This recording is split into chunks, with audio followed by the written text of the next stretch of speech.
In this question, we're told that the circle S passes through these 2 points, and the line y is equal to 1 is a tangent.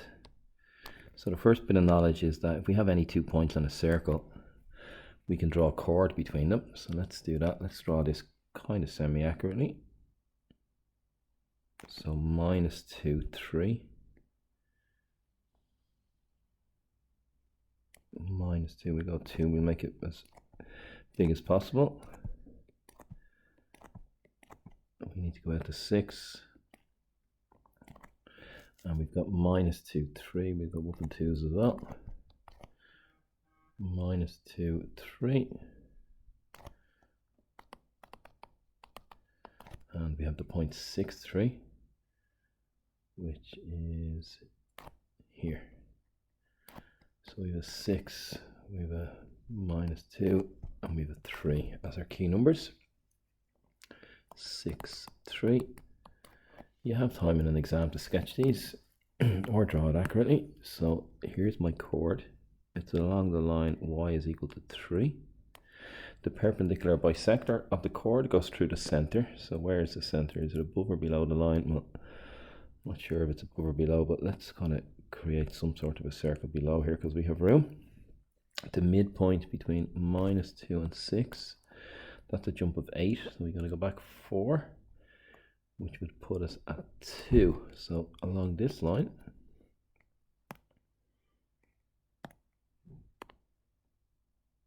the center lies. So we'll assume that it's up above maybe.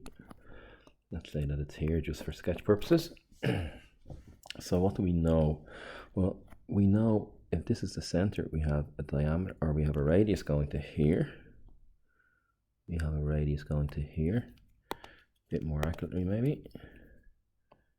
Radius going to here, so we can get the distance between these 2 points. And if this is 2 along here along the x-axis, the center has to be the point 2 on the x-axis and some value for y.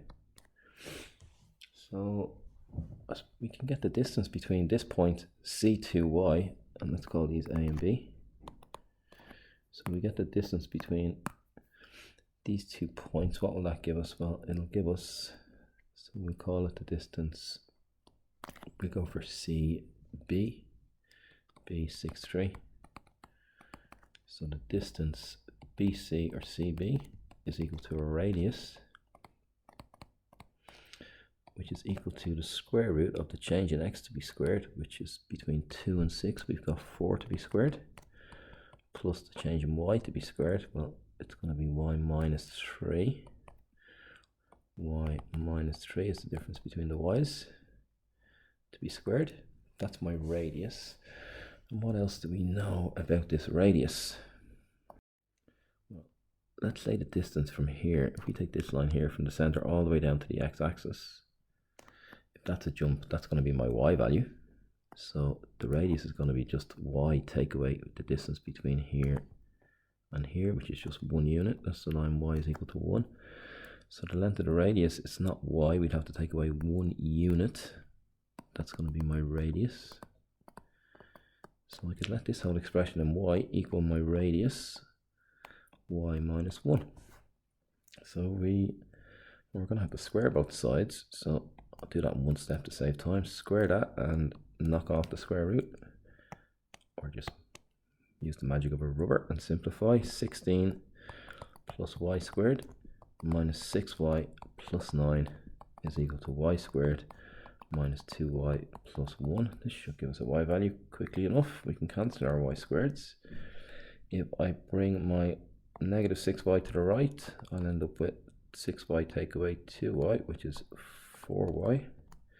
And on the left I have 16 and 9, 25 plus 1 is 26. No, it'll be minus 1, of course. Minus 1. Just be careful. 25 minus 1, 24. So this does go in evenly. Y is equal to 6. So I have my center. That means that C is 2, 6. And the length of the radius will obviously be 6 minus 1. The radius will be 5.